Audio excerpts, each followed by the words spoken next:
আসসালামু আলাইকুম। সম্মানিত ভিউয়ার্স, দেশ থেকে এবং প্রবাস থেকে যে যেখান থেকে ভিডিওটি দেখছেন, জানি না কার কাছে পৌঁছাবে, কে দেখবে আর কে ঠেলা দিয়ে চলে যাবে। তবে একটি কথা বলবো, আজকে 2025 সাল পেরিয়ে যাচ্ছে, অথবা হয়তো কালকেও কেউ দেখবেন, অথবা তার পরের দিনও দেখবেন। যখন যার কাছে ভিডিওটা পৌঁছায়, অবশ্যই নিজে দেখবেন, অন্যকে দেখার সুযোগ করে দিবেন। কয়েকটি কথা না বললেই নয়।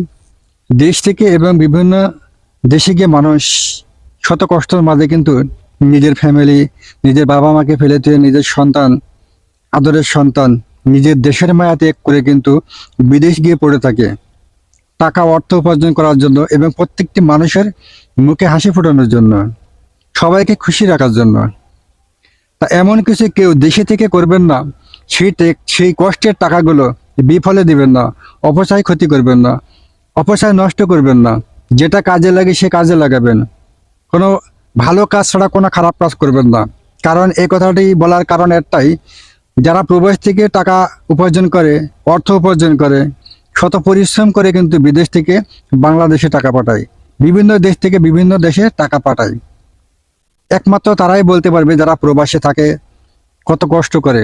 কিন্তু শত কষ্ট এই বুকে চাপা দিয়ে, এই বুকটার মাঝে শত কষ্ট চাপা দিয়ে কিন্তু প্রত্যেকটা মুখের হাসি ফোটার জন্য এবং হাসি দেখতে চাই।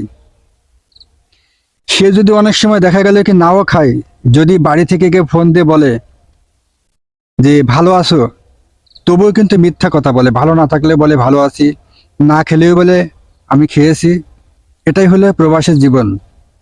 এই জন্যই বলবো প্রত্যেকের কাছে, সবার কাছে রিকোয়েস্ট থাকবে, সবাই ভালো কাজে লাগান, তাদের সাথে ভালো ব্যবহার করুন, ভালোভাবে চলুন, নিজে ভালোভাবে চলুন, তাদেরকে ভালোভাবে সুখে শান্তিতে থাকতে দিন। আপনার বাড়ি যে কোনো সমস্যা সহজে নীরবে বোঝান, ভালো মনে বোঝান। আগে জানতে হবে সে কি অবস্থায় আছে। তার কাছে যদি টাকা পয়সা চাওয়ার কোনো সুযোগ সুবিধা সেরকম পরিবেশ থাকে, তাহলে তাকে বলবেন টাকা দিতে। সুযোগ সুবিধা থাকতেই পারে মানুষের। আপনি যেমন দেশে থেকে সুযোগ সুবিধায় থাকেন, প্রবাসেও কিন্তু এরকম। তারাও কিন্তু সুযোগ সুবিধা অসুবিধা হয়তো আপনার সাথে শেয়ার করে না। তারা বলতে পারবে কি কতটা কষ্টে আছে। এই জন্য প্রত্যেকটা মানুষের কাছে, প্রত্যেকটা ভাই বোনদের কাছে রিকোয়েস্ট থাকবে, প্রবাসী যারা থাকে তাদের জন্য দোয়া করবেন, তারা যেন ভালো থাকে, সুস্থ থাকে। সবার জন্য দোয়া রইল, আমার অন্তর থেকে সবার প্রতি দোয়া রইল। সবাই ভালো থাকুন, সুস্থ থাকুন। যদি আমার